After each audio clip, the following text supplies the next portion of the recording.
کیونکہ جو دونوں ایشوز ہیں بڑے سیریس ہیں ان کے لیے. آپ دیکھیں کہ سپریم کورٹ نے ریویو پٹیشن ختم کر دیا NRO کی اور کہا کہ سوئس اتھارٹیز کو لکھیں آپ.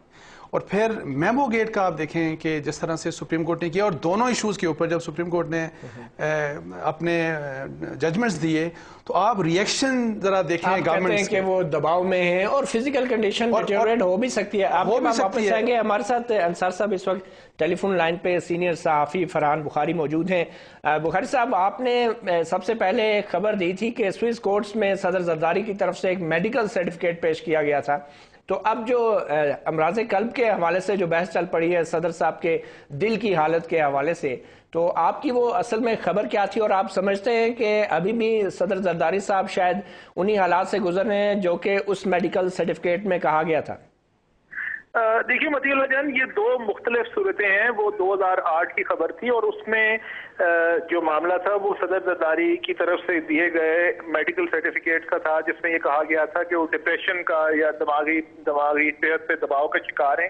لیکن اس کا پس منظر کچھ اور تھا. اس زمانے میں پھر یہ بعد میں کلیریفیکیشن PPP نے دی تھی کہ جناب وہ میڈیکل سرٹیفکیٹ اس لیے دیے گئے تھے کیونکہ صدر صاحب کو پرسیکیوٹ کیا جا رہا تھا, یعنی ان پہ مشرف صاحب کے زمانے میں بہت زیادہ پریشر تھا, اور اس پریشر سے بچنے کے لیے دنیا بھر کی عدالتوں میں وہ سرٹیفکیٹ دیا گیا تھا کیونکہ انہیں غیر قانونی طور پہ ان پہ دباؤ ڈالا جا رہا تھا. لیکن آج کی صورتحال بہت مختلف ہے.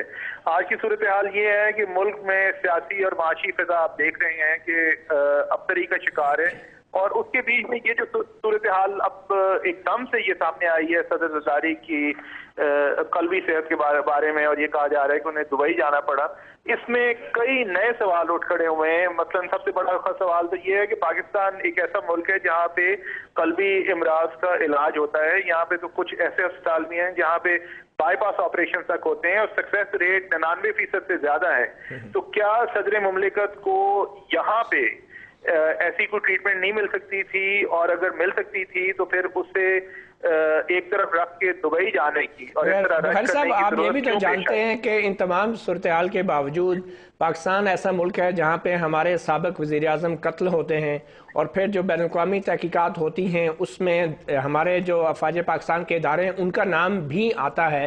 تو ان حالات میں ایک سیاستدان جو ہے وہ کیا کرے؟ کیا وہ افواج پاکستان کے ہسپتال میں اپنے دل کا علاج کروائے, یا باہر اگر وہ افورڈ کر سکتا ہے؟ یہ چوائس تو ایک مریض کی ہے نا, رائٹ ٹو چوز, جو چوز کرنے کا حق ہے وہ بھی تو ایک بنیادی حق ہے. کیا وہ لازمی ہے قانوناً کہ صدر مملکت ایک ملک کا اپنے اسپتال میں علاج کرائے؟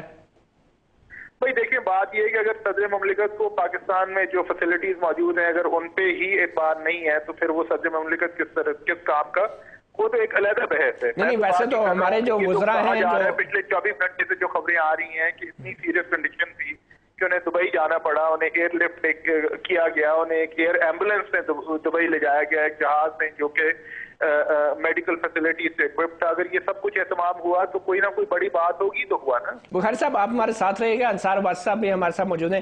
بھائی صاحب, آپ دیکھیں اب جو تازہ ترین صورتحال ہے اس میں یہ کہا جا رہا ہے بڑے کھلم کھلا کہ بھئی ہاں ایک میڈیکل کنڈیشن تھی اور ان کی روٹین چیک اپ ہو رہا ہے, جو ان کا دعویٰ ہے کہ روٹین چیک اپ ہو رہا ہے. اب اگر 1-2 دن میں صدر صاحب واپس آ جاتے ہیں تو پھر تو میرے خیال میں صورتحال معمول کے پر آ جانی چاہیے. دیکھیں بالکل آ جانی چاہیے, لیکن یہی کنفیوژن جو کریٹ کی, جیسے میں پہلے کہہ رہا ہوں کہ یہ رسپانسبلٹی گورنمنٹ کی اپنی ذمہ داری ہے. یہ حکومت کی تھی یا میڈیا کی؟ نہیں, حکومت کی نہیں, میڈیا کی نہیں. دیکھیں میڈیا کو تو فیڈ کیا گیا آفیشلی, وہ آپ دیکھیں بار بار انہوں نے بیانات بدلے. یہ میرا خیال 3, 4, 5, 6 سٹانس بدل چکے ہیں. آپ ان کا ایڈوائزر کچھ اور کہتے ہیں, پریزیڈنسی نے کچھ اور کہا, پھر دوبارہ پریزیڈنسی نے کچھ اور کہا. ایڈوائزر خیر ڈاکٹر تو نہیں ہے, مصطفیٰ نواز کھوکھر صاحب تو ڈاکٹر نہیں ہے, لیکن پھر بھی ایڈوائزر کی طرف سے یہ بات آنا کہ ان کو ہارٹ اٹیک ہوا ہے تو ظاہر ہے اس کا مطلب ہے اس کے پاس کوئی انفارمیشن ہوگی. کوئی انجائنا کا کہہ رہا ہے, پھر PM ہاؤس بالکل ڈفرنٹ بات. آپ یہ سمجھ رہے ہیں کہ یہ بھی ایک کارڈیو گیٹ اسکینڈل ہے, بنایا گیا اس کو. دیکھیں کویسچنز ریز ہو گئے ہیں, ظاہر ہے اس بات میں سیریسنس آ گئی ہے. ہو سکتا ہے کچھ بھی نہ ہو, لیکن اس بات میں سیریسنس آ گئی ہے ایک بہت سنگین قسم کی. لیکن جیسے میں پہلے کہہ رہا تھا کہ اس معاملے میں بھی کوئی تحقیقات ہونی چاہیے آپ کے خیال میں؟ دیکھیں تحقیقات تو یہ تو انہی کا کام ہے, وہ جن معاملات میں تحقیقات ہونی چاہیے وہاں پہ نہیں کروا رہے, تو اس میں تو تحقیقات. صاحب آپ دیکھیں صورتحال تو آپ کے سامنے ہے. قانونی پوزیشن کیا ہے کہ اگر ایک صدر مملکت جو ہے بیمار ہوتا ہے, طبیعت ناساز ہوتی ہے, کچھ لمبے عرصے کے لیے ملک چھوڑ دیتے ہیں, اور اگر دوبارہ وہ جسمانی طور پہ اس قابل نہیں ہوتا کہ وہ اپنے جو ہے فرائض سر انجام دے سکے، تو آئین کیا کہتا ہے کہ اس کی جگہ متبادل کیسے آتا ہے، کیا سسٹم کیا ہے؟ دیکھیں جی، آئین کا آرٹیکل 47 ہے، لیکن فرحان بخاری صاحب کی میں بات اٹھاتا ہوں کہ اگر انہوں نے اس وقت یہ سرٹیفکیٹ خود دیے تھے کہ وہ ذہنی طور پہ اس قابل نہیں ہے، تو اس کے دو ہی آپ اخذ کر سکتے ہیں نتیجے. ایک یہ کہ انہوں نے عدالت سے جھوٹ بولا، اور دوسرا یہ کہ وہ واقعی ذہنی مریض ہیں.